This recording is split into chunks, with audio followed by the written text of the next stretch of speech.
Hello, welcome to the pen drive and G drive course. तो हमने continuous and discrete time systems, ये जो topic था ये हमने कंप्लीट किया, आपने देख लिया है। Linear, non linear, causal, non causal, static, dynamic, time variant, invariant, stable, unstable, recursive, non recursive, या फिर आपके invertible and non invertible systems. ये सभी आपको पता है, एलटीएस सिस्टम्स क्या होते हैं, सारी चीज़ें पता हैं। तो आपने अगर इस चैप्टर की जो क्वेश्चंस हैं आपके workbook and numerical answer type questions अगर आपने सॉल्व किया होगा तो सारे क्वेश्चंस आपसे बन गए होंगे। फिर भी यहाँ पर हम एक बार उन सारे क्वेश्चंस को जो आपके एनआईटी में है और एमसीक्यूज में, उन क्वेश्चंस को हम करने वाले हैं। तो वर्कबुक के लिए फोटोज मैंने लेकर मोबाइल में रख लिए हैं, तो आइए सॉल्व करते हैं हम वन बाय वन जो क्वेश्चंस हैं अपने।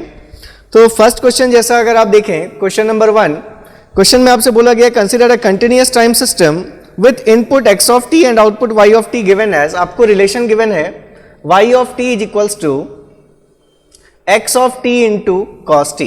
ठीक है, हमने सेम प्रॉब्लम कर रखा है। तो पूछा गया आपसे किस टाइप का ये सिस्टम होगा। ठीक है, x ऑफ t में चाहे आप कोई भी कोफिशिएंट मल्टीप्लाई करें, हमने देख रखा है। देखिए यहां पर अब हम क्वेश्चंस को पूरा सॉल्व नहीं करेंगे, क्योंकि जो थ्योरी हमने पढ़ी है 4 आवर्स से ज्यादा, हमने 5 आवर्स के आसपास हमने थ्योरी में इसका डिस्कशन किया है। तो अननेसेसरी अब हम फिर पूरा कैलकुलेशन करके प्रूव नहीं करेंगे कि ये सिस्टम लीनियर होगा या टाइम वेरिएंट होगा, ये चीजें हम प्रूव नहीं करेंगे। ठीक है, यहां से आप बस देखेंगे कि क्यों हम कह रहे हैं कि जो रिजल्ट हम कह रहे हैं कि ये सिस्टम लीनियर है या नहीं है, उसके पीछे का बेस हम देख लेंगे। सारी चीजें डिटेल डिस्कशन हमारे थ्योरी वीडियोज में। ठीक है, तो यहां जैसे हमने देखा x ऑफ t में हम जानते हैं कोई भी कोफिशिएंट हम मल्टीप्लाई कर दें, चाहे वो टाइम का फंक्शन हो या नहीं हो, इससे कोई फर्क नहीं पड़ता किसको, लीनियरिटी को। अगर स्टैटिक डायनामिक पूछा होता तो yt xt, मतलब ये स्टैटिक सिस्टम है, static systems are always causal. यहां लेकिन हमसे पूछा क्या गया है, लीनियर और टाइम इनवेरिएंट इनके रिस्पेक्ट में बात की गई है। तो आपने जैसे ही देखा तो आप ये कह सकते हैं कि सिस्टम जो है हमारा ये कैसा होगा, लीनियर होगा। ठीक है, क्योंकि x में स्क्वायर का टर्म आपको नहीं दिख रहा, कोई पावर नहीं दिख रहे, कॉस t सिर्फ कोफिशिएंट मल्टीप्लिकेशन है, तो उससे लीनियरिटी को फर्क नहीं पड़ता। लेकिन अगर ये कोफिशिएंट फंक्शन ऑफ टाइम है तो 100% अब ये जो सिस्टम होगा वो टाइम इनवेरिएंट नहीं होगा। क्यों नहीं होगा? अगर कोई कोफिशिएंट मल्टीप्लाइड है xt या yt में, तो टाइम इनवेरिएंसी के लिए वो कोफिशिएंट क्या होना चाहिए, कांस्टेंट होना चाहिए। तो मतलब ये जो सिस्टम है ये कैसा है, linear and time variant system है। तो इसके अकॉर्डिंग जो ऑप्शन है आपका सी, वो ऑप्शन सी करेक्ट है। It is a linear and time varying system. ठीक है, नेक्स्ट देखिए क्वेश्चन नंबर 2, आपके पास input and output relation given है y of t is equals to integration from -∞ to 5t and x of tau d tau. Same problems आप कर चुके हैं, इसलिए आपको यहां पर वैसे भी प्रॉब्लम नहीं होनी चाहिए for t greater than 0।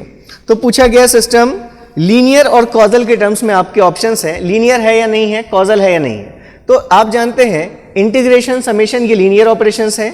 t में स्केलिंग से लीनियरिटी को फर्क नहीं पड़ता, मतलब ये जो सिस्टम होगा ये सिस्टम लीनियर होगा। ठीक है, इसमें कोई डाउट नहीं है।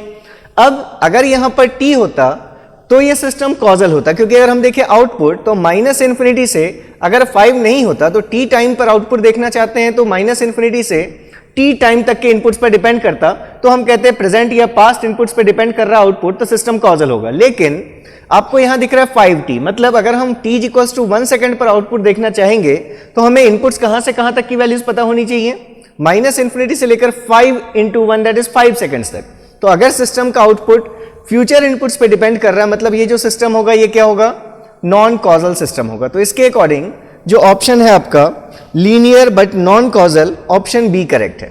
ठीक है, नेक्स्ट क्वेश्चन देखिए, क्वेश्चन नंबर 3। क्वेश्चन नंबर 3 में पूछा गया है, देखिए अब ये जो क्वेश्चन है थोड़ा सा एम्बिगियस है, मतलब आईटी ने क्वेश्चन तो दिया, हो सकता है इसमें कुछ मिसप्रिंट हो, वैसे भी उससे आपको फर्क नहीं पड़ता। जो आपसे पूछा गया है वो आप रिलेशन बहुत इजीली बता सकते हैं। y of t is equals to given as summation k is equals to -∞ to infinity x of kt into del of t minus kt। आपसे पूछा क्या गया है, लीनियर और इनवेरिएंट के टर्म्स में, लीनियर है, टाइम इनवेरिएंट है या वेरिएंट है, नॉन लीनियर है, इसके केस में आपको सिर्फ इतनी चीजें पूछी गई। तो देखिए सबसे पहले अगर समेशन है या फिर हमारा क्या है, इंटीग्रेशन है, इस टाइप की जो चीजें हैं, तो सिस्टम को उसकी लीनियरिटी खत्म नहीं होती, मतलब सिस्टम लीनियर होगा। कब तक? जब तक अंदर जो चीज है अगर वो स्क्वायर्ड का टर्म आपको नहीं दिख रहा। ठीक है, इस टाइप के जब भी आपके रिलेशंस हैं तब तक ये सिस्टम हमारा लीनियर होगा। तो हम यहां देख रहे हैं एक x ऑफ t हमारा इनपुट है और उसमें हमने इसको आप समझ लीजिए कि कोई कोफिशिएंट मल्टीप्लाई कर रखा है हमने। तो चाहे कोफिशिएंट टाइम का फंक्शन हो या नहीं हो, ये जो सिस्टम होगा ये हमेशा सिस्टम कैसा होगा, लीनियर होगा। ठीक है।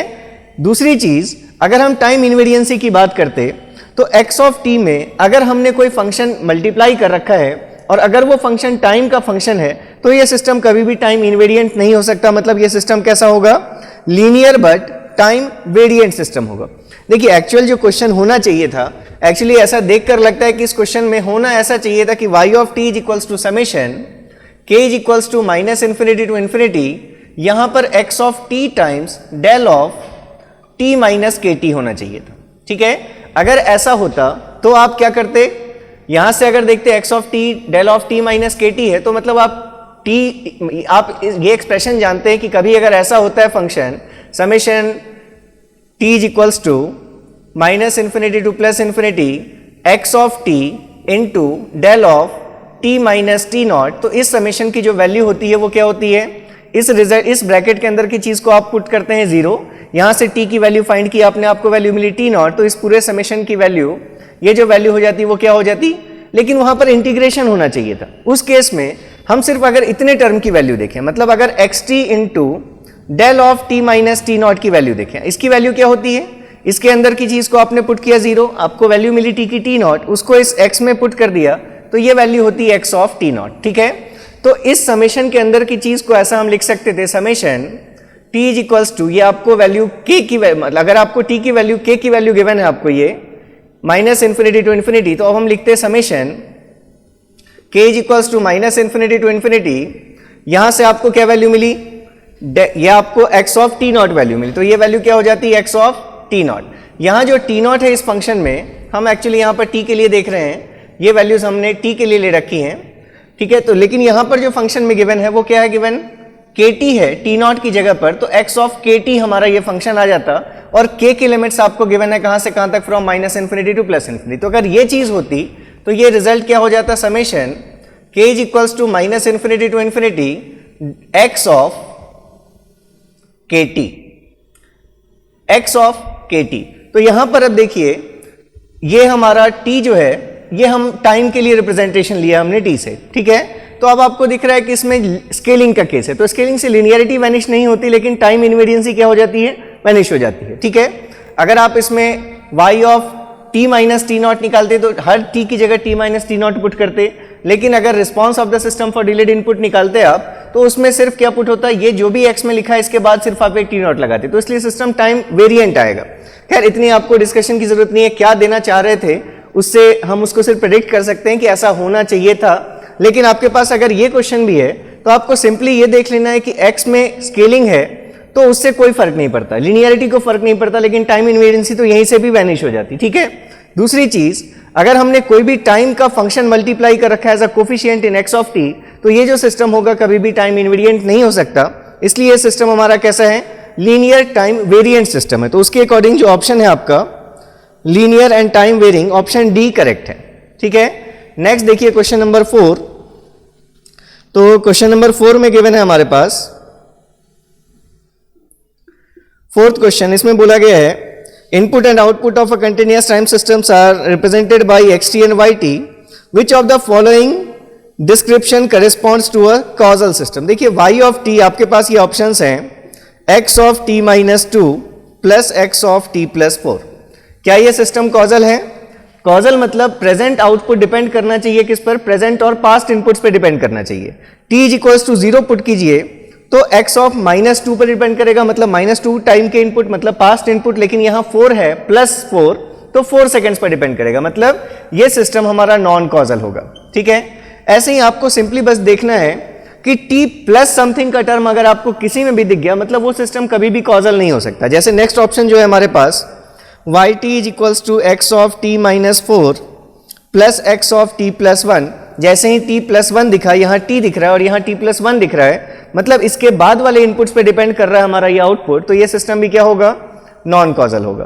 थर्ड ऑप्शन देखिए y of t is equals to x of t minus 4 plus x of t minus 1। अब यहाँ पर दोनों ही जगह क्या दिख रहा है, यहाँ yt है और यहाँ t माइनस 4 और माइनस 1 है, मतलब ये दोनों ही क्या होंगे, प्रीवियस इनपुट्स होंगे। अगर आप किसी पर्टिकुलर टाइम पर आउटपुट देखेंगे तो आपको उससे पहले के इनपुट्स की जरूरत है। मतलब ये सिस्टम हमारा कैसा सिस्टम है, कॉजल सिस्टम है। तो अगर आपसे कॉजल पूछा गया है तो यही सी ऑप्शन आपका करेक्ट ऑप्शन है। डी को भी देख लीजिए आप, डी ऑप्शन में गिवन है आपको y of t is equals to x of t plus 5। जैसे ही t प्लस 5 आया मतलब ये सिस्टम कॉजल नहीं हो सकता। सेकंड पार्ट क्या है, x ऑफ t माइनस 5। ठीक है, ये पार्ट हमारा कॉजल है, लेकिन ये पार्ट नॉन कॉजल हो जाएगा तो ओवरऑल सिस्टम भी क्या होगा, हमारा नॉन कॉजल होगा। तो इसलिए जो ऑप्शन सी है वो ऑप्शन सी आपका करेक्ट ऑप्शन है। नेक्स्ट देखिए क्वेश्चन नंबर 5। तो क्वेश्चन नंबर 5 में गिवन है हमारे पास P1, P2 और P3, ये आपके 3 कंटिन्यूअस टाइम सिस्टम्स हैं। P1, ये P1 बोला गया है कैसा है, linear but not time invariant, मतलब linear time variant system. P2 ये क्या है हमारा, time invariant but not linear, non linear time invariant. और P3 ये हमारा क्या है, ये गिवन है हमें P3 linear and time invariant, मतलब ये हमारा LTI है। अब हमें इसको मैच करना है किसके साथ, R1 हमारा सिस्टम गिवन है y1 y of t is equals to t square into x t. हम चारों सिस्टम्स लिख लेते हैं जो गिवन है। R2 y of t is equals to t times mod of x of t। R3 y of t is equals to mod of x of t and R4 y of t is equals to x of t minus 5। देखिए अब हम इनको पहले देख लेते हैं कि ये सिस्टम्स कैसे होने चाहिए। ठीक है, जैसे ही आपको दिख रहा है x ऑफ t में किसी भी बस कोफिशिएंट से मल्टीप्लाइड है, तो ये कोफिशिएंट कैसा भी हो उससे फर्क नहीं पड़ता, मतलब ये सिस्टम क्या होगा, लीनियर तो होगा। लेकिन अगर जो कोफिशिएंट है वो फंक्शन ऑफ टाइम है तो ये सिस्टम कैसा होगा, टाइम वेरिएंट होगा। अगर ये कोफिशिएंट कांस्टेंट होता तो ये लीनियर टाइम इनवेरिएंट हो जाता। ठीक है, इसमें देखा हमने जैसे ही mod of x of t आ गया तो देखा था आपने mod of x of t का जो ग्राफ होता है वो ओरिजिन से पास होती हुई स्ट्रेट लाइन नहीं होती, उसके लिए ग्राफ कैसा था आपका, इस शेप का V शेप का ग्राफ आया था, ओरिजिन पर सेंटर्ड V शेप का ग्राफ। तो ये सिस्टम हमारा लीनियर नहीं है। ठीक है, लीनियर नहीं है, यहां से पता चल गया। और कोफिशिएंट मल्टीप्लाइड जो है वो टाइम का फंक्शन है, मतलब ये सिस्टम कैसा है, non linear and time variant system है। ठीक है, अब इस क्वेश्चन को देखिए, mod of x of t, ये लीनियर तो नहीं है, लेकिन इसमें ना तो कोई स्केलिंग है, ना तो किसी कोफिशिएंट से मल्टीप्लिकेशन है जो टाइम का फंक्शन हो, और yt और xt के अलावा दूसरा कोई टर्म भी नहीं है। तो ये सिस्टम लीनियर तो नहीं है, लेकिन क्या है, टाइम इनवेरिएंट है। ठीक है, इस सिस्टम को देखिए, कोई कोफिशिएंट मल्टीप्लिकेशन नहीं, टाइम में कोई स्केलिंग नहीं, yt xt को छोड़कर दूसरा कोई टर्म भी नहीं, मतलब ये सिस्टम टाइम इनवेरिएंट भी है और t माइनस 5 बस है। मतलब अगर यहां पर स्क्वायर का टर्म इस टाइप की कोई वैल्यूज नहीं दिख रही, मतलब ये सिस्टम लीनियर भी है और क्या है, टाइम इनवेरिएंट भी है। तो इसके अकॉर्डिंग लीनियर टाइम इनवेरिएंट ये हमारा R4 है, non linear but time invariant, non linear but time invariant ये हमारा सिस्टम R3 है, लीनियर बट टाइम वेरिएंट ये सिस्टम हमारा R1 है। तो P1 के लिए R1, P2 के लिए R3 और P3 के लिए R4, ये जो ऑप्शन है आपका P1 R1, P2 R3 and P3 R4, option A is correct. ठीक है, तो इसका ऑप्शन ए करेक्ट है। नेक्स्ट देखिए क्वेश्चन नंबर 6। तो क्वेश्चन नंबर 6 में फिर से आपसे पूछा गया है कि कॉजल सिस्टम कौन सा है। तो फिर से आपको क्या देखना है, फ्यूचर इनपुट्स पे डिपेंडेंसी नहीं होनी चाहिए। फर्स्ट ऑप्शन अगर आप देखें, y of t x of t plus 2 plus x of t plus 4, जैसे ही x ऑफ t प्लस 2 दिख गया ये सिस्टम कॉजल नहीं हो सकता। y of t second option x of t minus 4 into x of t plus 1, ये दोनों ही इनपुट्स हैं x ऑफ t, उसमें एक में शिफ्टिंग है, मतलब एक हमारा है -4, यहाँ t के रिस्पेक्ट में ये प्रीवियस इनपुट होगा, लेकिन t प्लस 1 ये t के रिस्पेक्ट में क्या होगा, फ्यूचर इनपुट होगा, मतलब ये सिस्टम भी हमारा कॉजल नहीं हो सकता। थर्ड ऑप्शन देखिए, y of t is equals to t plus 4 into x of t minus 1। अब देखिए इस टर्म को देखने की आप यहाँ केयरफुल रहेंगे थोड़ा, यहाँ t प्लस 4 दिख रहा है, लेकिन ये इनपुट के अंदर नहीं लिखा, ये x ऑफ t प्लस 4 नहीं है। इनपुट जो हम अप्लाई कर रहे हैं, हमें सिर्फ आउटपुट की डिपेंडेंसी किस पर देखनी है, इनपुट के अकॉर्डिंग देखनी है। तो हमें वाई टी इनपुट आउटपुट देखने के लिए इनपुट कौन सा चाहिए, t-1 का इनपुट चाहिए। मतलब आप कभी भी देखेंगे तो इस प्रेजेंट आउटपुट की वैल्यू प्रीवियस इनपुट्स पे डिपेंड कर रही है, तो टाइम की वैल्यू है, ठीक है।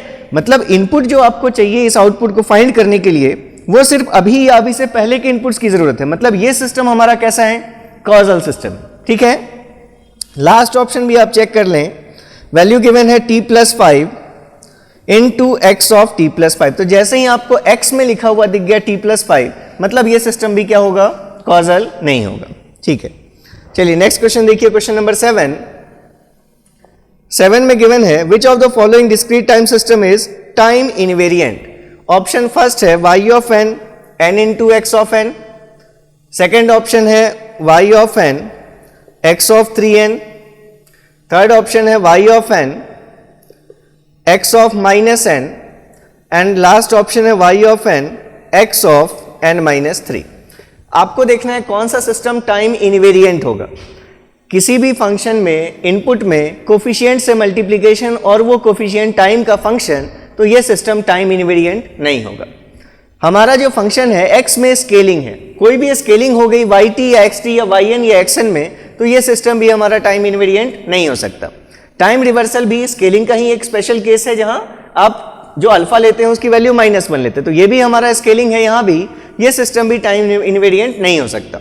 यहां देखा आपने कोई स्केलिंग नहीं, कोफिशिएंट की वैल्यू कांस्टेंट और xn और yn के अलावा कोई तीसरा टर्म नहीं है, मतलब ये सिस्टम जो होगा ये क्या होगा, हमारा टाइम इनवेरिएंट सिस्टम होगा, ठीक है। चलिए नेक्स्ट क्वेश्चन देखिए, क्वेश्चन नंबर 8।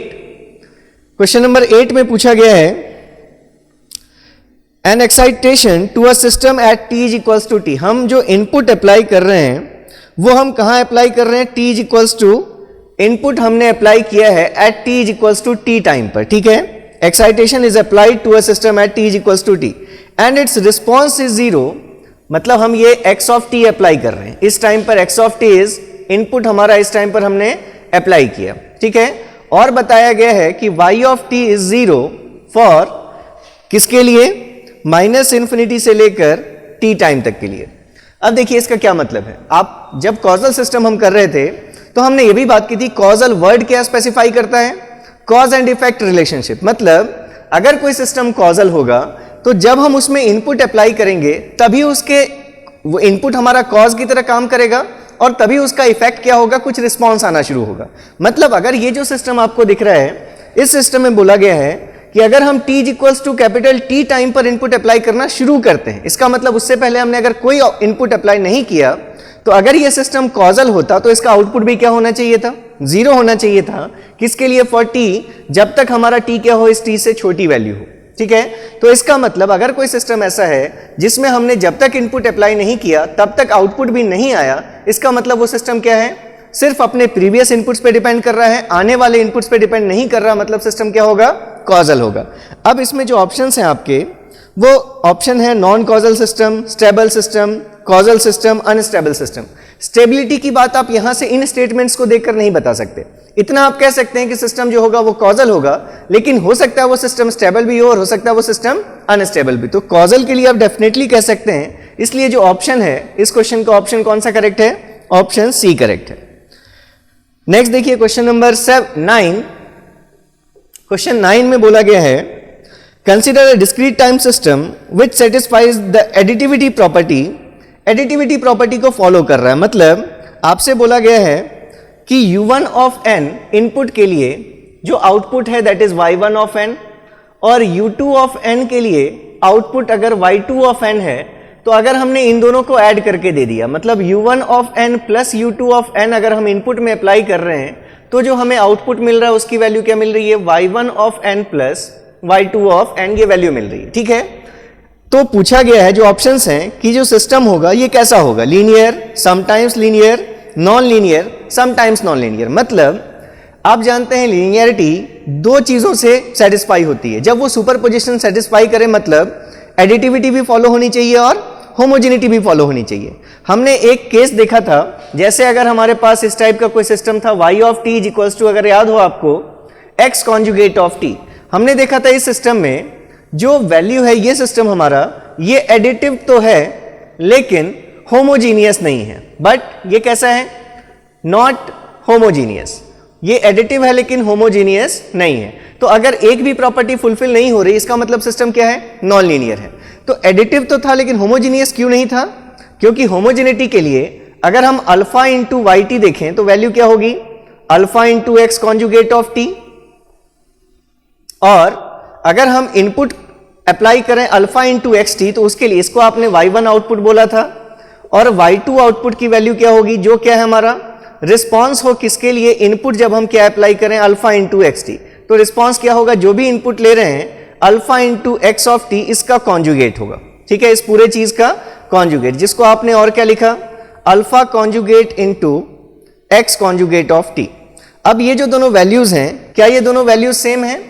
देखिए, अगर अल्फा हम कैसा लें, अगर रियल वैल्यू हो अगर हमारी अल्फा की, तो अल्फा इंटू एक्स कॉन्जुगेट, उस टाइम में अल्फा कॉन्जुगेट अगर हमारा एफ अल्फा इज रियल, अगर अल्फा रियल होगा तब तो अल्फा कॉन्जुगेट की वैल्यू किसके बराबर होगी, अल्फा के बराबर होगी।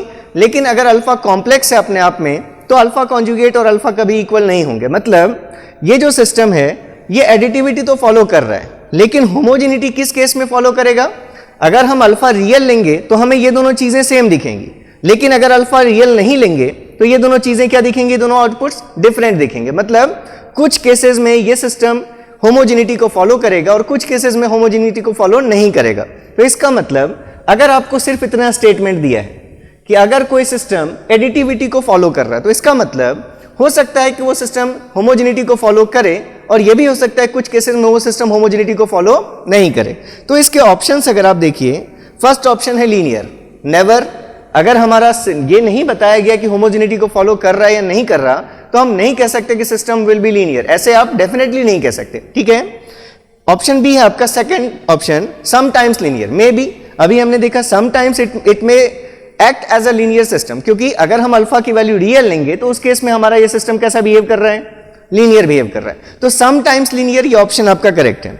सी ऑप्शन नॉन लीनियर, ऐसा भी नहीं कह सकते, अगर एडिटिविटी फॉलो कर रहा है तो हो सकता है होमोजेनिटी भी फॉलो कर जाए कुछ केस में, तो वहां सिस्टम क्या होगा, लीनियर होगा।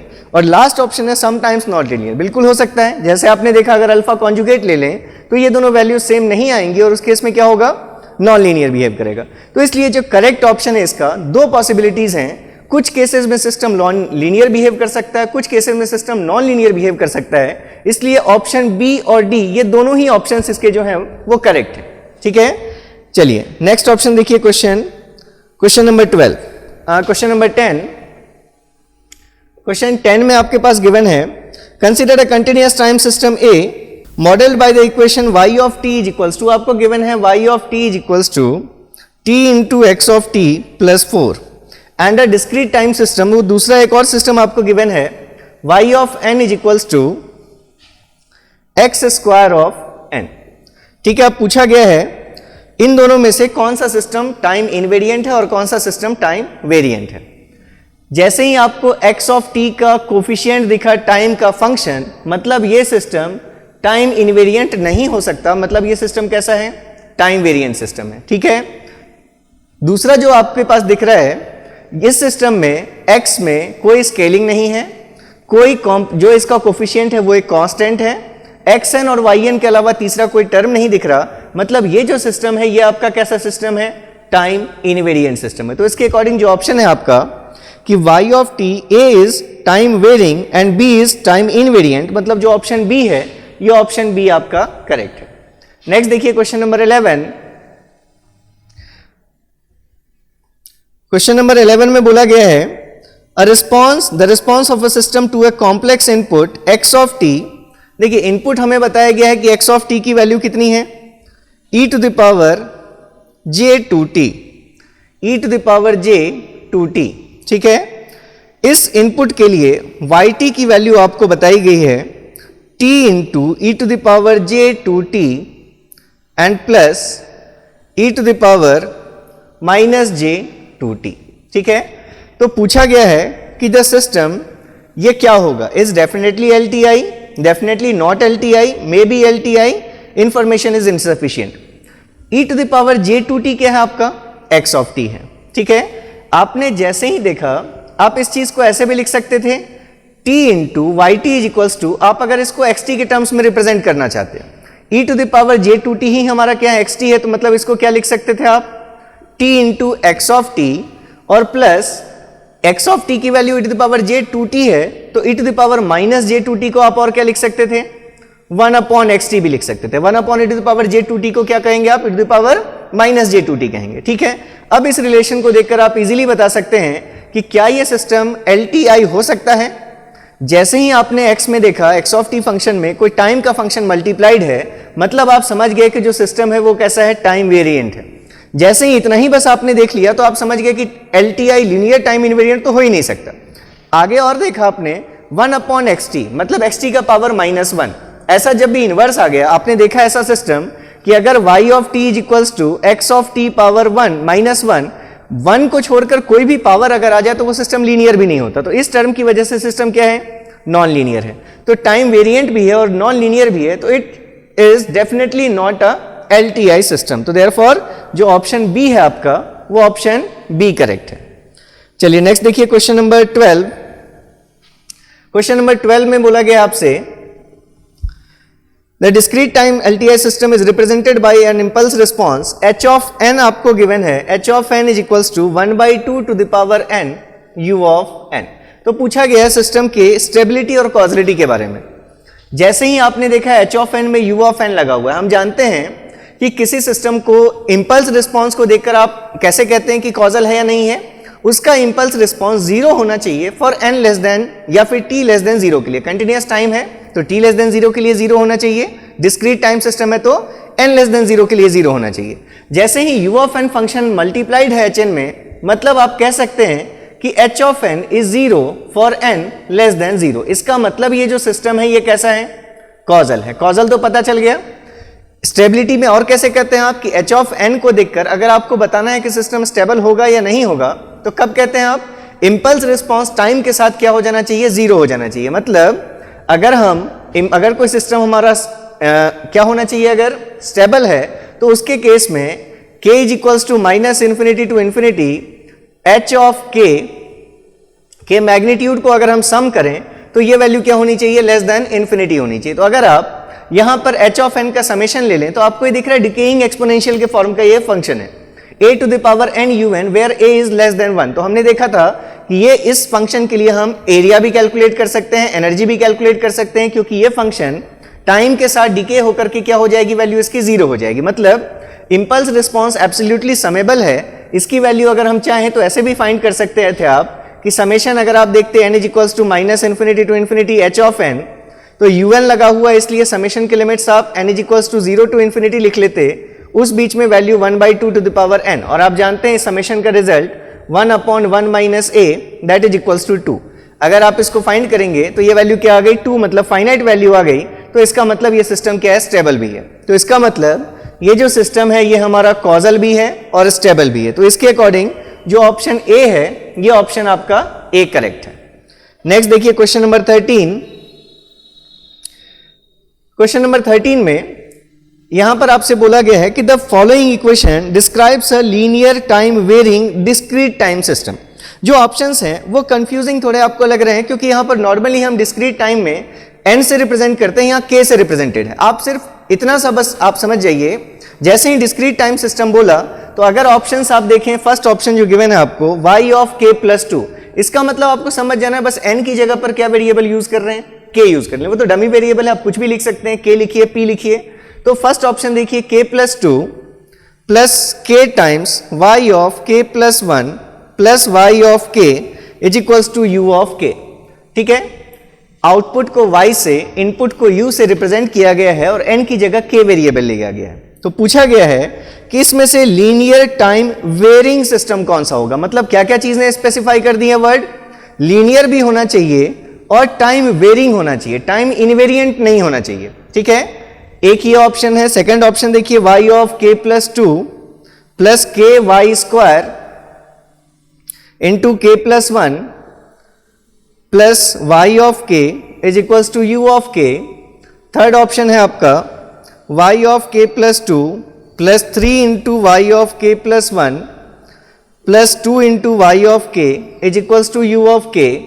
एंड लास्ट ऑप्शन है आपका y of k plus 2 plus Y square of के प्लस 1 एंड प्लस के वाई ऑफ के इज इक्वल्स टू यू के।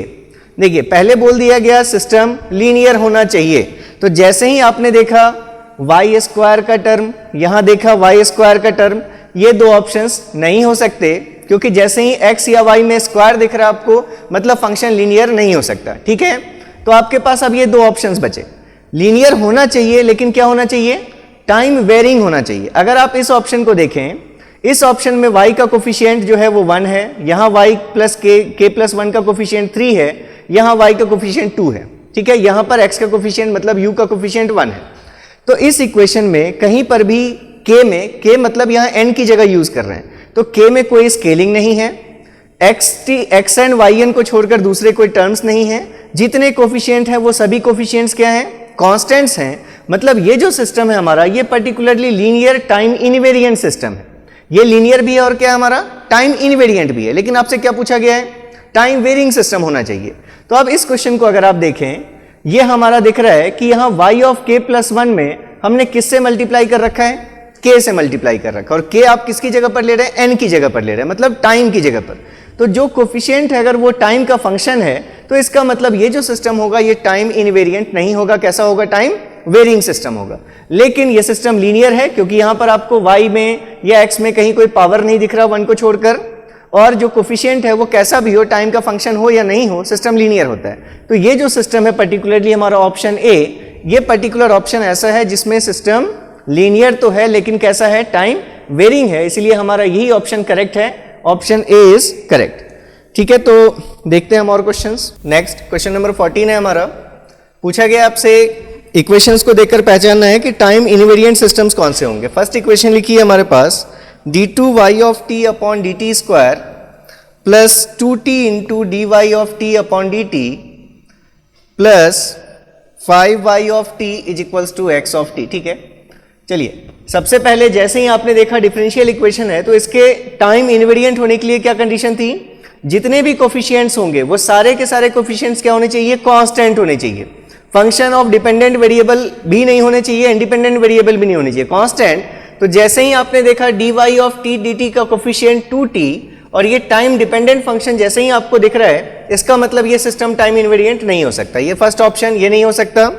सेकेंड ऑप्शन में क्या है, y of t is equals to e to the power minus 2x of t। ठीक है, अब आप जानते हैं ये जो सिस्टम होगा ये टाइम इंडिपेंडेंट, टाइम इनवेरिएंट होगा। क्यों होगा, x में t में कोई स्केलिंग नहीं दिख रही, इसका जो कोफिशिएंट है वो क्या है, टाइम का फंक्शन नहीं है, और इसके साथ xt और yt को छोड़कर दूसरा कोई टर्म नहीं दिख रहा, मतलब हाँ ये जो सिस्टम होगा ये क्या होगा, टाइम इनवेरिएंट होगा।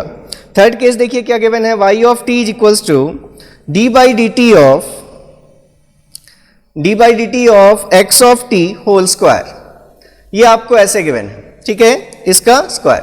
अब जैसे इस सिस्टम में अगर आपसे लीनियरिटी पूछी जाती तो ये सिस्टम लीनियर नहीं होता, लेकिन क्या है, ये टाइम इनवेरिएंट सिस्टम है। ऐसे ही यहां भी अगर d बाई dt के xt का स्क्वायर है, मतलब ये भी सिस्टम लीनियर नहीं है, लेकिन इनवेरिएंसी हमको जब देखनी है तो हम देख रहे हैं यहाँ x ऑफ t में कोई स्केलिंग नहीं है, कोफिशिएंट कांस्टेंट है, xt yt को छोड़कर दूसरा कोई टर्म नहीं है, मतलब ये भी जो सिस्टम होगा टाइम इनवेरिएंट ये भी सिस्टम होगा। ठीक है, लास्ट ऑप्शन जो आपका है that is y of t is equals to d by dt of e to the power minus 2t x of t। तो जैसे ही आपको दिखा कि xt का जो कोफिशिएंट है वो टाइम का फंक्शन है, मतलब ये सिस्टम टाइम इनवेरिएंट नहीं हो सकता। तो इनवेरिएंट सिस्टम्स पूछे थे तो 2 and 3 ये हमारा इनवेरिएंट है, इसका मतलब ऑप्शन सी करेक्ट है। ठीक है, क्वेश्चन नंबर 14 के लिए ऑप्शन सी करेक्ट है। नेक्स्ट क्वेश्चन देखिए, पूछा गया आपसे कि the system described by y square of t plus 2y of t is equals to x square of t plus x of t plus c is a linear and static system. पहला assertion आपको given है कि ये जो system है ये linear static system है। Static तो ठीक है, दिख रहा है आपको स्टैटिक है, लेकिन जैसे ही आपको एक्स स्क्वायर दिख रहा है, मतलब ये सिस्टम कभी भी लीनियर नहीं हो सकता, it must be non linear system. ठीक है, तो जैसे ही ये लीनियर बोला है, मतलब जो स्टेटमेंट 1 है आपका असर्शन में, जो ए है आपका स्टेटमेंट असर्शन, वो असर्शन क्या है आपका, रॉन्ग है। ठीक है, रीजन की बात नहीं रह जाती। जब आपके चार टाइप के ऑप्शंस गिवन होते हैं असर्शन रीजन में, तो जैसे ही आपका ए रॉन्ग हो गया, इसका मतलब जो डी ऑप्शन है आपका वो करेक्ट है कि A is wrong but R is true. ठीक है, वैसे आप देख सकते हैं जो आर गिवन है the dynamic system is characterized by differential equation, ये ठीक है। डायनेमिक सिस्टम जब भी कोई डिफरेंशियल इक्वेशन होती है तो हमेशा वो सिस्टम क्या होते हैं, डायनेमिक होते हैं। लेकिन असर्शन जो इसका है कि ये जो सिस्टम है ये लीनियर है, ये असर्शन हमारा रॉन्ग है। चलिए नेक्स्ट क्वेश्चन, ये क्वेश्चन नंबर 15 था। नेक्स्ट क्वेश्चन नंबर 16 अगर हम देखें, हमारे पास गिवन है कि to systems S1 and S2 ये हमारे पास गिवन है। x ऑफ n हम इनपुट अप्लाई कर रहे हैं e to the power j pi n। ठीक है, इस इनपुट को हमने दो सिस्टम्स में अप्लाई किया, एक हमारा ये सिस्टम है S1 और दूसरा हमारा ये सिस्टम है S2। ठीक है, तो बताया गया है कि जो S1 का आउटपुट आता है उस y ऑफ t की वैल्यू है y of n is equals to 1 और इसका जो आउटपुट आता है y2 of n it is equals to -1 to the power n। तो पूछा गया आपसे कि which of the following system, दोनों LTI हैं, कोई एक LTI पूछा गया आपसे। तो देखिए यहां पर अगर इनपुट और आउटपुट को आप कंपेयर करें, जो x ऑफ n है, x ऑफ n जिसकी वैल्यू क्या है e to the power j pi n। e to the power j pi n का क्या मतलब होता है, e to the power jx is equals to cos x plus j sin x, that is cos x cos pi n plus j sin pi n। sin pi n ये वैल्यू हमेशा zero होगी, n हमारा हमेशा integer होगा, पाई का कोई भी इंटीजर मल्टीपल साइन जीरो होगा, मतलब ये वैल्यू cos पाई n के बराबर है और cos पाई n को हम और क्या लिख सकते हैं, -1 टू द पावर n लिख सकते हैं। ये हमारा x1 of x of n है। अब इस x ऑफ n इनपुट के लिए जो दो आउटपुट्स हैं, पहला आउटपुट है हमारा y of n is equals to 1। ये 1 कब मिल सकता है, अगर xn हमारा -1 टू द पावर n है तो हमारा आउटपुट 1 कब कब हो सकता है, अगर हम क्या लें, या तो हम क्या ले लें कि y1 of n is equals to, आप कह सकते थे कि या तो ये x ऑफ n का स्क्वायर है, कि अगर हम यहां से x ऑफ n में दो ही वैल्यूज होंगी, या तो +1 या तो -1। लेकिन अगर हमारा आउटपुट हमेशा ही 1 है तो दो ही केसेस हो सकते हैं, या तो हम क्या कर रहे हैं आउटपुट के लिए जो भी हमारा इनपुट है उसका स्क्वायर कर रहे हैं, -1 का स्क्वायर भी +1 देगा, +1 का स्क्वायर भी +1 देगा। या फिर हम कह सकते हैं कि ये जो y ऑफ n है, ये एक और कंडीशन क्या, किस में हमें ये वैल्यू मिल सकती है, ये वैल्यू अगर हम इसको mod of x of n ले लें तो भी हमें ये वैल्यू क्या मिलेगी, 1 मिलेगी। अगर हम इनपुट -1 दें या +1 दें, हर उस वैल्यू के लिए आउटपुट अगर 1 आ रहा है, इसका मतलब या तो आउटपुट इनपुट के स्क्वायर की वैल्यू है, या तो फिर आउटपुट हमारा क्या, इनपुट का मैग्नीट्यूड है। इन दोनों ही केसेस में हम जानते हैं, चाहे हम स्क्वायर कर दें फंक्शन का या मैग्नीट्यूड ले लें, मॉड फंक्शन ले लें, ये दोनों ही केसेस में सिस्टम क्या होता है, नॉन लीनियर। ये दोनों ही ऑपरेशंस क्या हैं, नॉन लीनियर ऑपरेशंस हैं। स्क्वायर का टर्म भी नहीं होना चाहिए, मॉड का भी नहीं होना चाहिए। मतलब जो सिस्टम 1 है जिसका आउटपुट हमारा y1 ऑफ n है, ये S1 तो कभी भी LTI नहीं हो सकता। ठीक है, S1 सिस्टम LTI नहीं हो सकता। अब अगर आप अपने आउटपुट y2 को देखें तो y2 ऑफ n की वैल्यू कितनी है, -1 टू द पावर n है। इनपुट क्या अप्लाई किया हमने, -1 टू द पावर n, और आउटपुट भी क्या आ रहा है, -1 टू द पावर n। मतलब जो आउटपुट है हमारा वो किसके बराबर है, इनपुट के बराबर है। तो अगर yn is equals to xn कोई रिलेशन होता है तो हम जानते हैं कि ये जो सिस्टम है हमारा, ये सिस्टम कैसा होगा, LTI सिस्टम होगा। तो इसके according S1 is not LTI but S2 is LTI, जो ऑप्शन सी है, ये ऑप्शन सी आपका करेक्ट है। चलिए नेक्स्ट क्वेश्चन नंबर अगर हम देखें 17, क्वेश्चन नंबर 17 करने की जरूरत नहीं है, डायरेक्टली पूछा गया आपसे the system characterised by equation y of t की वैल्यू आपको गिवन है a into x of t plus b। जैसे ही आपको दिखा प्लस b, मतलब ये system zero input zero output criteria को फॉलो नहीं करेगा। अगर हम यहाँ 0 पुट करेंगे तो भी yt की कुछ वैल्यू मिलेगी, मतलब ये सिस्टम कैसा है हमारा, नॉन लीनियर है। और नॉन लीनियर अगर है तो उसके अकॉर्डिंग जो ऑप्शन है वो डी ऑप्शन करेक्ट है। नेक्स्ट क्वेश्चन नंबर 18 में आपसे पूछा गया है कि कुछ रिस्पॉन्सेज गिवन है और पूछा गया है विच of the system given above represents recursive discrete time system. देखिए तो सबसे पहले रिकर्सिव डिस्क्रीट टाइम सिस्टम के लिए आप जानते हैं कि y ऑफ t या y ऑफ n ये जो होना चाहिए, ये क्या होना चाहिए, फंक्शन किस किस चीज का फंक्शन होना चाहिए, ये प्रेजेंट इनपुट दिखना चाहिए। इसमें प्रेजेंट इनपुट का फंक्शन हो सकता है, पास्ट इनपुट्स का फंक्शन हो सकता है, x ऑफ n माइनस 1 लिख लें, x ऑफ n माइनस 2 लिख लें। और ये किस पर डिपेंड करेगा, प्रीवियस आउटपुट्स पर भी डिपेंड करता है। मतलब यहां पर और किसका फंक्शन दिखेगा आपको, ये y of n minus 2, y of n minus 1, इस टाइप के ये फंक्शंस दिखेंगे। मतलब अगर आप रिकर्सिव सिस्टम्स की बात करते हैं तो प्रेजेंट इनपुट पर डिपेंड कर सकता है उसका आउटपुट। प्रेजेंट इनपुट है ये क्या है हमारा, ये दोनों जो हम लिख रहे हैं ये क्या है, पास्ट इनपुट्स हैं, और ये जो दो टर्म्स लिखे हैं हमने ये क्या है हमारे, पास्ट आउटपुट्स हैं। ठीक है, तो ये चीज आपको ध्यान रखनी है। अब देखिए कि जो सिस्टम्स आपको गिवन है, फर्स्ट सिस्टम आपको गिवन है y of k is equals to x of k plus a1 times x of k minus 1 plus b1 times y of k minus 1 minus b2 times y of k minus 2। ये n की जगह पर k use किया गया है इसमें। जैसे ही हमने देखा यहाँ x ऑफ k, यहाँ y ऑफ k है, यहाँ x ऑफ k दिख रहा है, मतलब ये हमारा प्रेजेंट इनपुट है। ठीक है, x ऑफ k माइनस 1 मतलब ये टर्म किसको रिप्रेजेंट कर रहा है, पास्ट इनपुट्स को रिप्रेजेंट कर रहा है। ठीक है, y of k minus 1, y of k minus 2 ये जो टर्म्स हैं ये किसको रिप्रेजेंट कर रहे हैं, पास्ट आउटपुट्स को रिप्रेजेंट कर रहे हैं। तो ऑब्वियसली जब हमारा output present and past inputs पर डिपेंड कर रहा है और पास्ट आउटपुट पर डिपेंड कर रहा है, मतलब ये जो सिस्टम होगा ये रिकर्सिव सिस्टम होगा। ठीक है, रिकर्सिव सिस्टम होगा, फीडबैक सिस्टम होगा। डिस्क्रीट के केस में आप रिकर्सिव वर्ड यूज करते हैं। चलिए नेक्स्ट देखिए, गिवन है आपको y of k is equals to x of k plus a1 x of k minus 1 and plus a2 x of k minus 2। यहां आपको दिख रहा है प्रेजेंट इनपुट का तो टर्म है, पास्ट इनपुट्स का भी टर्म है। ये हमारा प्रेजेंट इनपुट, ये हमारे पास्ट इनपुट्स, लेकिन यहां पर क्या टर्म मिसिंग दिख रहा है और क्या होना चाहिए था, पास्ट आउटपुट्स का भी टर्म होना चाहिए था। हमेशा हमने देखा था कि जब हम इसके कॉन्सेप्ट को देख रहे थे कि जब भी आपको रिकर्सिव सिस्टम के लिए एक्सप्रेशन गिवन होगा तो उसमें y के एटलीस्ट 2 टर्म्स होने ही चाहिए। ठीक है, यहाँ आपको एक ही टर्म दिख रहा है, सिर्फ प्रेजेंट आउटपुट दिख रहा है, पास्ट आउटपुट का टर्म्स नहीं दिख रहा, इसलिए ये सिस्टम रिकर्सिव नहीं होगा। ऐसे ही आप और सिस्टम्स को देख लें, लिखने में टाइम वेस्ट हम नहीं करते। y ऑफ, जो थर्ड ऑप्शन है आपका, y of k is equals to x of k plus 1 मतलब फ्यूचर इनपुट्स की बात हो रही है, x ऑफ k मतलब प्रेजेंट इनपुट, और a2 times x of k minus 1 मतलब पास्ट इनपुट्स। तो यहां पर भी present input, future input, past input पर तो डिपेंडेंसी है आउटपुट की, लेकिन पास्ट आउटपुट्स की डिपेंडेंसी नहीं दिख रही। तो जो थर्ड ऑप्शन होगा वो भी रिकर्सिव सिस्टम को रिप्रेजेंट नहीं करेगा। फोर्थ ऑप्शन देखिए, y ऑफ k गिवन है आपको फोर्थ ऑप्शन में, y of k is equals to a1 x of k plus a2 x of k minus 1 and plus minus b2 x of y of k minus 2। तो ये y of k minus 2 क्या है, past output दिख रहा है आपको, dependency past output पर है।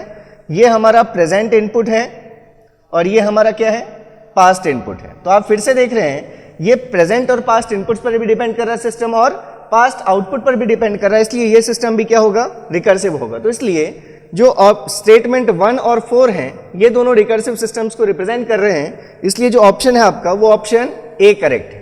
ठीक है, चलिए नेक्स्ट क्वेश्चन देखिए, पूछा गया which of the following system is a causal system. Question number 19, causal आपको डिफाइन करना है, इसमें से आइडेंटिफाई करना है y t is equals to sine of u of t plus 3। ठीक है, ये फर्स्ट ऑप्शन है। सेकेंड ऑप्शन है y of t is equals to 5u of t plus 3u of t minus 1। Next option है y of t is equals to 5u of t plus 3 times u of t plus 1। और last option है y of t is equals to sine of u of t minus 3 and plus sine of u of t plus 3। ठीक है, अब देखिए जो causal systems होते हैं उनमें क्या होना चाहिए, प्रेजेंट आउटपुट, प्रेजेंट या पास्ट इनपुट्स पर डिपेंड करना चाहिए, फ्यूचर इनपुट्स पर डिपेंडेंसी नहीं होनी चाहिए।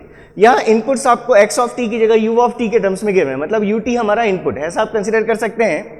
तो y ऑफ t यहाँ देख रहे हैं और यहाँ क्या दिख रहा है, t प्लस 3। ये प्लस साइन क्या बता रहा है, फ्यूचर इनपुट्स पर डिपेंडेंसी, इसलिए ये सिस्टम कॉजल नहीं होगा। y of t is equals to 5ut present input, u of t minus 1 past input, मतलब ये सिस्टम हमारा कॉजल होगा। ut present input, u of t plus 1 future input, ये सिस्टम कॉजल नहीं हो सकता। t माइनस 3 ठीक है कॉजल है, t प्लस 3 ये चीज सिस्टम को नॉन कॉजल बना देगी, मतलब ये भी कॉजल नहीं हो सकता। तो इसलिए जो ऑप्शन बी है ये इसका करेक्ट ऑप्शन है। ठीक है, नेक्स्ट क्वेश्चन देखिए, क्वेश्चन नंबर 20। क्वेश्चन नंबर 20 में आपसे पूछा गया है विच of the following system is additive but not homogeneous. हमने इस टाइप के केसेस देखे थे, कौन से सिस्टम्स ऐसे होंगे जो एडिटिव तो हो लेकिन होमोजीनियस नहीं हो। तो आपने दो केसेस देखे थे, जैसे अगर हमने देखा था कि अगर हम लिखते हैं y of t is equals to x conjugate of t, जब भी कॉन्जुगेट ऑपरेटर्स आते हैं तो ये एडिटिव होते हैं लेकिन होमोजीनियस नहीं होते, क्योंकि ये किस प्रॉपर्टी को फॉलो नहीं करते, alpha into x of t के लिए जो रिस्पॉन्स होगा, response of alpha into x of t is not equals to alpha times जो एक्चुअल रिस्पॉन्स था अगर हम उसको मल्टीप्लाई कर लें अल्फा से। तो इसलिए ये सिस्टम क्या होगा, रिकर्सिव, ये सिस्टम हमारा एडिटिव तो होगा लेकिन होमोजीनियस नहीं होगा। तो यही आपके ऑप्शन में भी है आपका ऑप्शन डी। तो ऑप्शन डी जो है वो आपका करेक्ट है कि अगर कोई सिस्टम कॉन्जुगेट ऑपरेटर इनपुट पे अप्लाई करने से मिल रहा है वो सिस्टम एडिटिव होगा लेकिन होमोजीनियस नहीं होगा। ठीक है, ऐसे ही जो नेक्स्ट क्वेश्चन है इसमें पूछा गया है कि एक हमारे पास रिलेशन, तो देखिए हम जिस दो केसेस की बात कर रहे थे, ये जो केस था हमारा ये कैसा था, एडिटिव बट नॉट होमोजीनियस का केस था।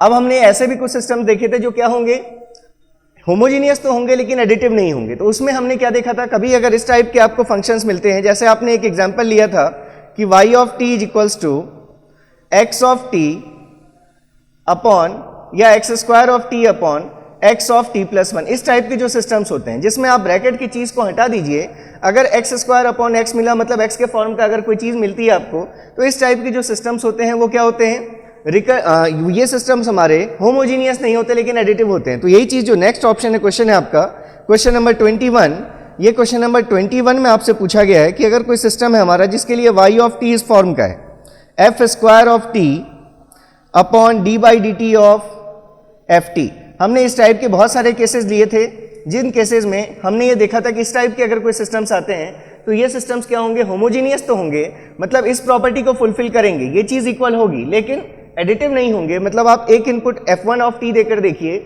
दूसरी बार इनपुट f2 ऑफ t देकर देखिए, दोनों को अगर हम ऐड करके एक बार में इनपुट में अप्लाई कर दें तो वो रिस्पांस और जो इंडिविजुअल रिस्पॉन्सेज आते हैं उनका सम, ये चीजें इक्वल नहीं होती। चीजें आप अच्छे से देख चुके हैं, तो यहां से देखकर ही आप बता सकते थे कि ये जो सिस्टम होगा ये होमोजीनियस तो होगा बट नॉट क्या नहीं होगा, ये एडिटिव नहीं होगा, नॉट एडिटिव। तो इसके अकॉर्डिंग जो ऑप्शन है आपका ये ऑप्शन बी करेक्ट है कि system is homogeneous but not additive, ये ऑप्शन इसका बी करेक्ट है। चलिए नेक्स्ट क्वेश्चन, क्वेश्चन नंबर 22 देखिए। क्वेश्चन नंबर 22 में आपसे बोला गया है कि identify the time invariant system. तो देखिए जब भी टाइम इनवेरिएंसी की बात होती है तो हमने कैसे डिफाइन किया था टाइम इनवेरिएंट सिस्टम को, सिस्टम अगर हम इनपुट को डिले करके सिस्टम में अप्लाई करें तो आउटपुट भी क्या हो जाना चाहिए, बस उतने ही अमाउंट से डिले हो जाना चाहिए। मतलब if any shift in input results in the identical time shift in the output then the system is called as time invariant। अगर हमारे आउटपुट का नेचर चेंज नहीं हो तो मतलब अगर हम यहां पर एक इनपुट अप्लाई करते x ऑफ t, अगर इस x ऑफ t इनपुट के लिए सिस्टम का आउटपुट क्या होता y ऑफ t, ये रिप्रेजेंटेशन है नॉर्मल सिस्टम का। तो अब टाइम इनवेरिएंट सिस्टम के लिए रिप्रेजेंटेशन क्या होगा, अगर हम इनपुट में क्या अप्लाई करें, x ऑफ कोई भी एक टाइम शिफ्ट, सपोज हमने टाइम शिफ्ट टाउ ले लिया, तो x of t minus tau के लिए आउटपुट भी जो भी आउटपुट था y t, बस वो क्या हो जाना चाहिए, उतने ही अमाउंट से शिफ्ट हो जाना चाहिए। तो ये जो रिलेशन आपको गिवन है, ये रिलेशन गिवन है आपको ऑप्शन बी में, और इसलिए ऑप्शन बी इसका करेक्ट ऑप्शन है। ठीक है, चलिए नेक्स्ट क्वेश्चन, क्वेश्चन नंबर 23। इसमें बोला गया है कि दो सिस्टम्स हैं हमारे पास। सिस्टम 1 है जिसके लिए आउटपुट इनपुट रिलेशन है y of t is equals to sine of x t, और दूसरा हमारे पास सिस्टम 2 है जिसके लिए हमारे पास गिवन है कि y of t is equals to t into sine x of t। पूछा गया है कि which of the following system is are time invariant. Time invariant system कौन सा है, तो टाइम इनवेरिएंसी के लिए क्या चीजें आपको चेक करनी होती हैं, t में कोई स्केलिंग नहीं होनी चाहिए, t में कोई x ऑफ t में कोई कोफिशिएंट अगर मल्टीप्लाइड है तो वो कोफिशिएंट टाइम का फंक्शन नहीं होना चाहिए, और xt और yt के अलावा कोई टर्म या तो दिखना नहीं चाहिए, या फिर अगर कोई टर्म है तो वो टर्म कैसा होना चाहिए, कांस्टेंट होना चाहिए। ये सिस्टम हमने देखा, हमने जानते हैं हम कि अगर किसी बेसिक फंक्शन के अंदर में x ऑफ t लिख दें तो वो सिस्टम हमारा टाइम इनवेरिएंट रहता है, क्योंकि यहाँ पर x ऑफ t में कोई स्केलिंग नहीं दिख रही, x ऑफ t का कोई कोफिशिएंट नहीं दिख रहा, और xt और yt के अलावा दूसरा कोई टर्म नहीं दिख रहा। तो मतलब ये जो सिस्टम होगा ये सिस्टम हमारा टाइम इनवेरिएंट होगा, ये सिस्टम टाइम इनवेरिएंट होगा। लेकिन अगर आप यहां देखें तो साइन एक्स ऑफ टी सिर्फ इतना ठीक है, ये टाइम इनवेरिएंट है, लेकिन जैसे ही इसका कोफिशिएंट हमने जो मल्टीप्लाई किया, अगर ये कोफिशिएंट कांस्टेंट नहीं है, अगर ये कोफिशिएंट कांस्टेंट नहीं है मतलब ये सिस्टम क्या होगा, टाइम इनवेरिएंट होगा, इनवेरिएंट नहीं होगा। जैसे आप चेक भी कर सकते थे, आप कैसे चेक करते हैं, दो आउटपुट्स निकालते हैं। अगर इसके लिए पहले आप डिफाइन करते हैं y of t minus t naught, तो जहां भी इसमें x दिख में t दिख रहा है, इसमें भी t को किससे रिप्लेस करते हैं आप, t माइनस टी नॉट से रिप्लेस करते हैं। और दूसरी बार जब आप डिलेड आउटपुट निकालते हैं, जिसको आप निकालते हैं response of the system for delayed input y t t not, तो क्या करते हैं आप साइन ऑफ ये जो भी लिखा हुआ है x ऑफ t यहां तक पहले एज इट इज लिख देते, फिर इसमें हम एक टाइम शिफ्ट देते t नॉट। तो आप देख रहे हैं ये दोनों चीजें सेम है, मतलब ये सिस्टम टाइम इनवेरिएंट है। यहां अगर आप y of t minus t not निकालते तो t को t नॉट से रिप्लेस कर दीजिए, तो t माइनस टी नॉट जहां भी t है वहां पर हमने t को किससे रिप्लेस कर दिया, t माइनस टी नॉट से रिप्लेस कर दिया हर जगह पर। यहां भी t को और यहां भी t को हमने किससे रिप्लेस किया, t माइनस टी नॉट से। लेकिन अगर इसमें हम देखते हैं response of the system for delayed input, जिसको हम y of t T not से लिखते हैं, तो आपको हर जगह t को रिप्लेस नहीं करना था, आपको क्या करना था, t into sign of x of t यहां तक एज इट इज लिखना था, फिर बस इनपुट में हमें एक शिफ्ट देनी थी t नॉट की। अब ये दोनों चीजें आपको सेम नहीं दिख रही, इसलिए ये सिस्टम टाइम इनवेरिएंट नहीं होगा। तो इसलिए ऑप्शन क्या आपका करेक्ट, सिर्फ हमारा 1 जो है वही टाइम इनवेरिएंट है, इसलिए ऑप्शन ए ये आपका करेक्ट ऑप्शन। चलिए नेक्स्ट क्वेश्चन देखिए, क्वेश्चन नंबर 24 में गिवन है आपके पास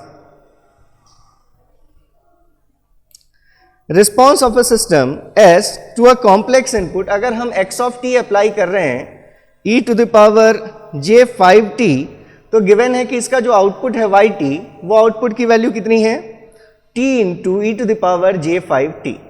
तो पूछा गया कि ये system it may be LTI और definitely not an LTI, is an LTI और इंफॉर्मेशन इज इनकम्प्लीट।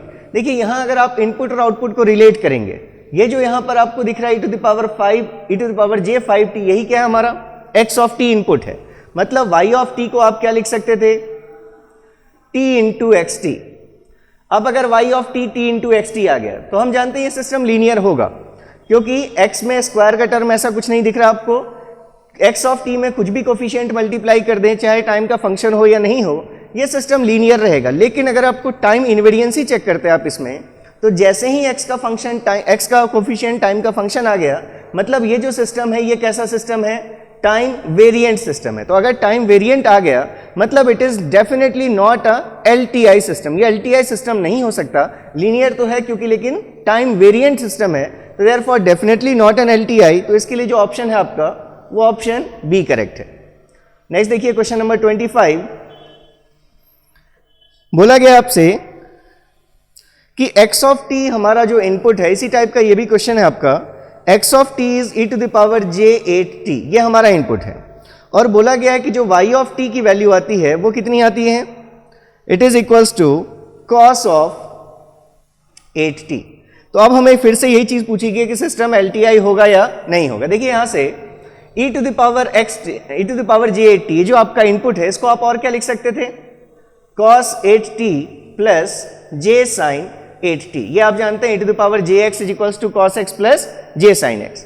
अब हमारा ये इनपुट है और जो आउटपुट होना चाहिए वो सिर्फ कितना होना चाहिए, cos 8t, ठीक है। तो अब अगर हम इनपुट और आउटपुट का रिलेशन देखें तो हम क्या कह सकते हैं, दो कंडीशंस ले सकते हैं हम। या तो हम कह सकते हैं कि जो y ऑफ t है it is real part of x of t, ऐसा कह सकते हैं हम। इनपुट में दो टर्म्स थे, एक रियल पार्ट है एक इमेजिनरी पार्ट है, आउटपुट में हमारा सिर्फ कौन सी वैल्यू चाहिए, हमें सिर्फ cos 8t चाहिए। मतलब हम ऐसा कह सकते थे कि y of t is equals to real of x of t, ठीक है। और रियल ऑफ किसी फंक्शन के लिए अगर आप रियल उसका पार्ट फाइंड करते हैं तो कैसे मिलता है आपको, x of t plus x conjugate of t divided by 2। और आप जानते हैं जैसे ही हम कॉन्जुगेट ले लेंगे तो कॉन्जुगेट ऑपरेटर कैसा है, नॉन लीनियर ऑपरेटर है। तो इसलिए x ऑफ t अगर सिर्फ होता x ऑफ t बाई 2 तब तक सिस्टम लीनियर होता, लेकिन x जैसे ही x कॉन्जुगेट ऑफ t आ गया मतलब सिस्टम क्या होगा, नॉन लीनियर होगा।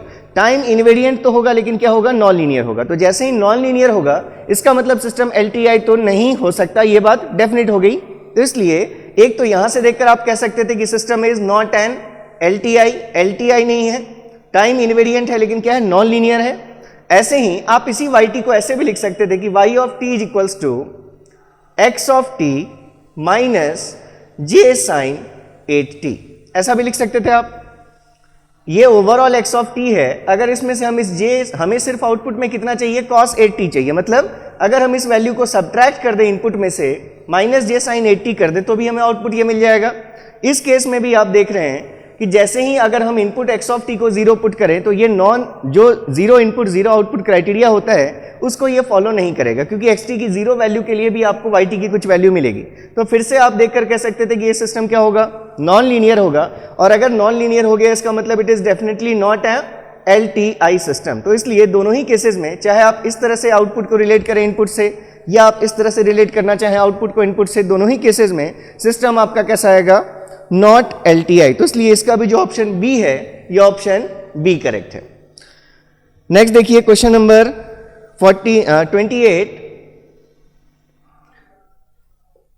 क्वेश्चन नंबर 28 में गिवन है कि सिस्टम इज स्पेसिफाइड एज, अगर आपने e to the power j pi n by 2 अगर ये इनपुट अप्लाई किया तो इसके लिए जो आउटपुट आ रहा है हमारे सिस्टम का, ये आउटपुट है e to the power j 3 pi n by 2।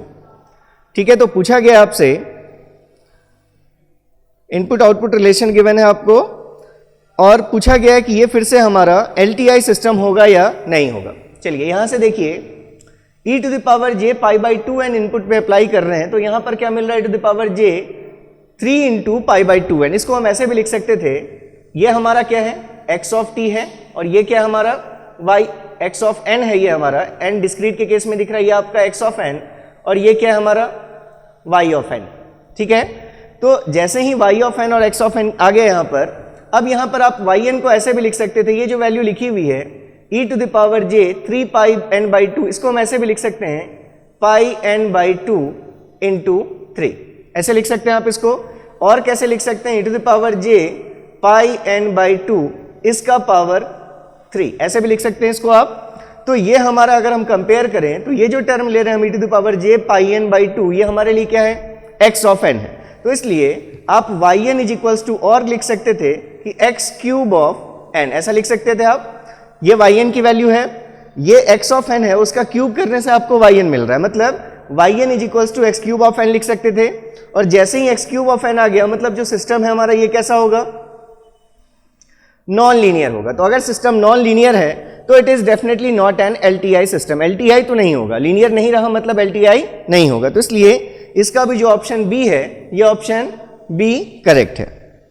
चलिए नेक्स्ट क्वेश्चन नंबर 20, ये आपका 26 नंबर क्वेश्चन था। नेक्स्ट जो क्वेश्चन है क्वेश्चन नंबर 27।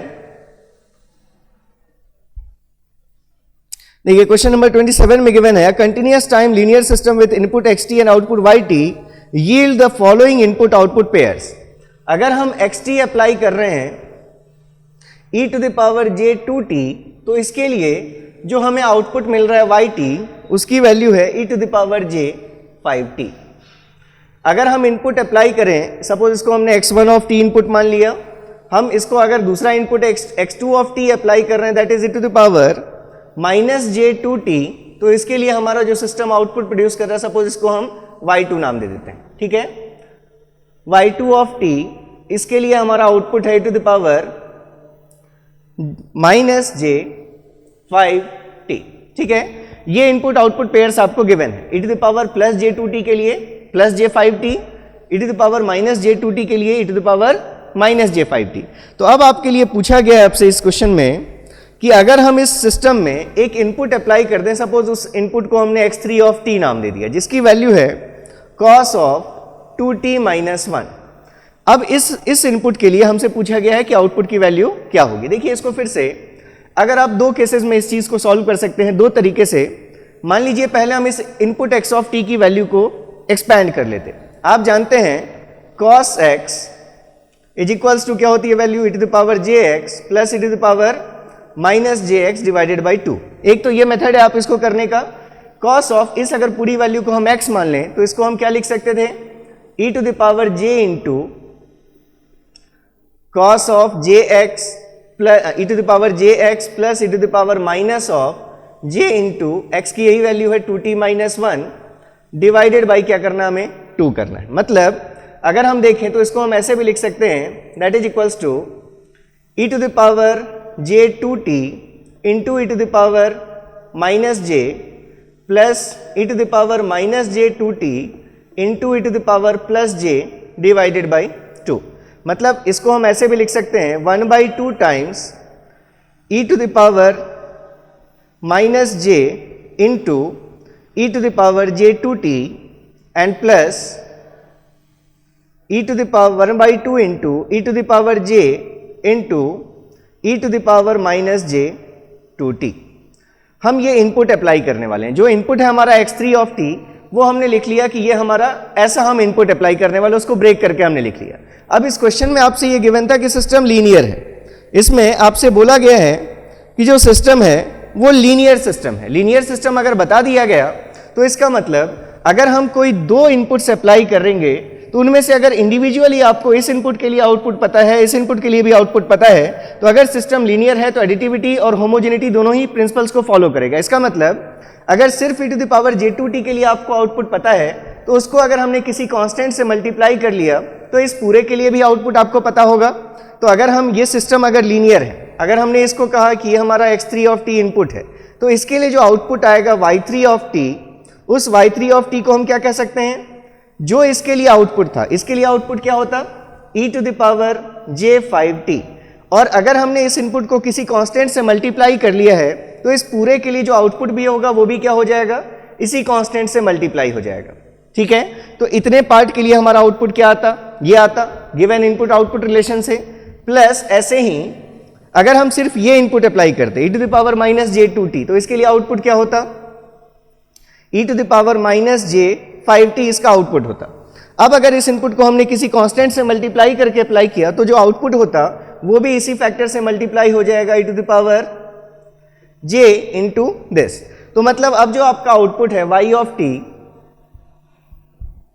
आउटपुट को देखिए आप कैसे लिख सकते हैं, e to the power j5t into e to the power minus j plus e to the power minus j5t into the power plus j divided by 2, ऐसा लिख सकते हैं आप। इसको हम और क्या लिख सकते हैं, e टू द पावर, अगर हम देखें यहां से अगर आपने j कॉमन कर लिया तो इसको क्या लिख सकते हैं हम, 5t माइनस 1 ऐसा लिख सकते हैं। एडिशन हो जाएगा पावर का, मल्टीप्लीकेशन में अगर हैं दो चीजें उनका पावर आप क्या कर सकते हैं, ऐड कर सकते हैं। तो अगर हमने j कॉमन ले लिया तो 5t माइनस 1 प्लस ऐसे ही अगर यहां पर हम e to the power minus j common कर लें तो ये वैल्यू क्या हो जाएगी, माइनस j कॉमन कर लिया तो ये वैल्यू 5t, और यहाँ प्लस 1 लाने के लिए यहाँ पर वैल्यू क्या लिखनी पड़ेगी हमें, माइनस 1 डिवाइडेड बाई 2।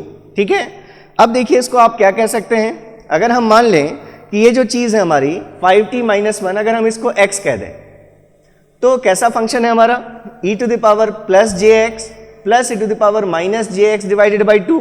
मतलब हम कह सकते थे यहां देखकर कि ये जो वैल्यू होगी इसको हम और क्या लिख सकते हैं, cos ऑफ 5t माइनस 1, ये ऐसा लिख सकते हैं।